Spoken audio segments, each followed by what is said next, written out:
How to fix Diablo Immortal Your device is not compatible error. 1. Ensure your device meets the minimum requirements for Diablo Immortal. Upgrade your hardware if needed, use a better device. 2.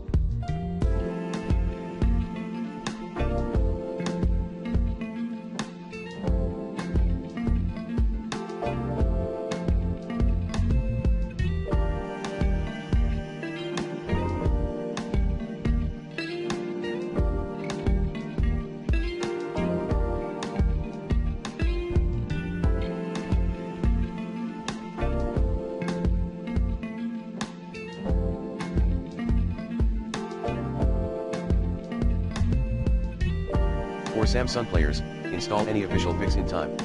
3. Other tips are, restarting.